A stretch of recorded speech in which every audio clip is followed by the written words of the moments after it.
like that. Catch us cruising in the truck. Hip hop was good. This is the DagogetaTv. Deme D in the building. I'm here with the episode of If You Ask Me. This is what started my platform. This is my baby right here where we talk that music and movie culture. We started it with mainly focusing on the late 80s and kind of tapering out to the mid 20s. But right now we're in 2025 and a lot of artists have grown since then. And I've been keeping up and I'm tapped in with people who've been keeping up and were knowledgeable. So you already know what time this is right here. I got some new guests to the show too, man. Some people I've worked with before. I'm gonna let y'all plug your platforms and let them know who I got on deck. Ty, host of DagogetaTv, voice of the underground, Nah, man, one of the dopest platforms out here. Make sure y'all tap in. This is where hip hop lives as well on his channel. Been holding the culture down as well. Got my guy Kenny on deck. Yeah, what's good? It's Kenny, co-creator of the So What Scenario game. And the game show, So What's the Scenario with my boy Stripe.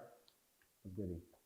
Salute to him, man. He's one of the first people who reached out to sponsor the show and definitely shouted out the platform and definitely made me laser focused because he described the platform in a way that I didn't even think of, and he put a battery in my back. So salute to you. I don't even know if you knew that, but appreciate that, bro. We here right now.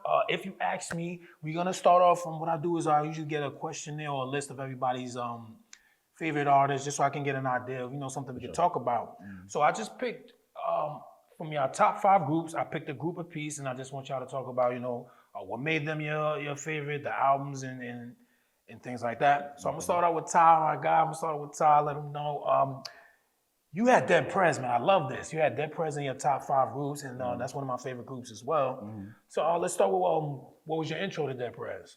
Yo, shout out to my pops, man. He introduced me. Okay. He introduced me to Dead Prez. I was about 14, 15, and I came home from school one day. He was like, "Yo, I got somebody you should listen to." And he put on Revolutionary. He put on the RBG album. Okay.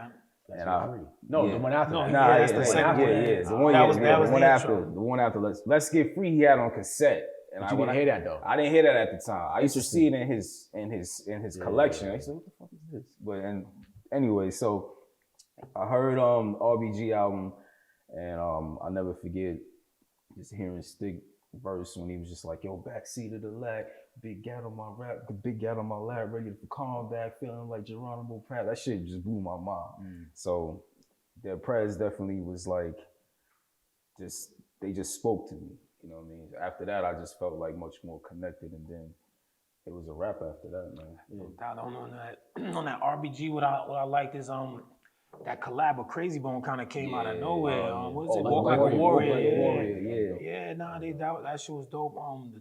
This 20 song he's talking about, because people only think they only talk about on some revolutionary shit, but they talked about regular shit too. They talked about what was it? I forgot the one where they had about W4. I was about to say that shit. That's what I'm saying. They talked about other shit. The shit when they was talking about the jobs and know what I'm talking about. Man. So and Let's Get Free was fire. So that was my intro. They just celebrated the 25th anniversary of that. To Let's Get Free. Yeah. No doubt. Yo, speaking of Dead Prez, Stick has a very interesting career after Dead Prez. Yes. Like I like his. Yeah, he got a lot. So workout albums. Got stuff with Outlaws, or is it one member of the Outlaws? I think he do, but honestly I haven't heard that. Yeah, he has stuff with the I heard Outlaws. the workout stuff that he's been doing is his RGB Fit Club. Is inspirational to me.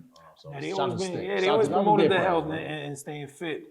Before we move on to your group, though, I do want to point out that one of the first things I heard from them was from a soundtrack from Soul in the Hole. I think it was called The Game of Life. Yeah, that shit was really put me onto them. Yeah, that shit was fire, right? Score. Yeah. So the whole soundtrack was fire. The whole soundtrack was fire. You know what I'm saying? Sauce Money, Wu-Tang, Mobb Deep, OC, you know what I'm saying? Cellar Dwellers, I'm flexing on you niggas.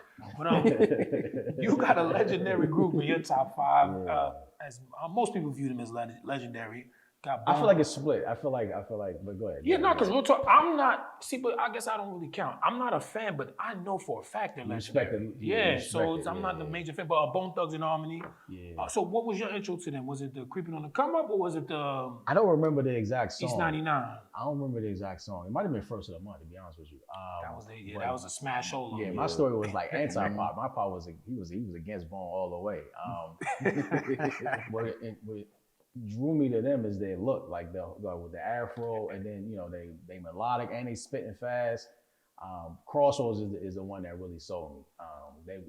That song in itself is probably my favorite song. It really used to scare me as a young guy. Yeah, well, The video was some of the crazy, videos, yeah. But still to this day, I think it's the best hip hop video to me. But anyway, so from there, I remember the East 99 joint came out 3 days before my 8th birthday. And I got that, and then, but as soon as I got it, my pops was like, "Nah, you can't listen to this." Like, Buddha Lovers, what's this? What is? Oh yeah, they had something called murder, a title check on murder. It was a bunch of craziness on there. He was like, "You can't listen to this," but I used to sneak and listen to it because you didn't throw it out. But anyway, unfortunately with Bone, their career, I feel like because they couldn't stay together, I think that's what it was. Cut short, like you got East 99 and you got All the World I don't really like that much, and then. The 2000 joint, Resurrection. Resurrection was actually cool. I like Resurrection. Cool. Yeah. That might have been the first CD I bought, but Bone is my top group for sure. And I think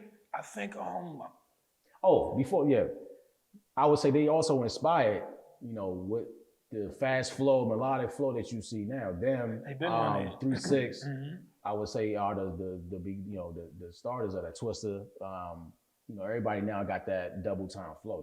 That comes from Bone and 3-6. Bone been on that. And I would say the first time I heard them was on what was it?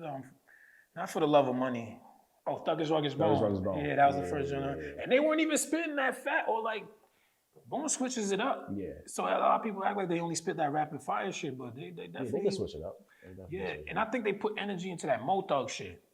I like Mo Thugs. Mo Thugs was dope, but I think that kind of cut their career a little short too, just like with Wu with all the Killer Army and the Sons of Man, you know what I'm saying? I think that kind of Busy is the best of the group, but Busy definitely is definitely no offense to Busy, but Busy message, Busy wild. Because they all had dope solo careers too, but besides Wish though, but they all had like dope solos. So again, man, salute to I say Bone Thugs definitely legendary. Dead Prez is definitely a dope ass group you need to tap in with. Definitely contributed to the culture.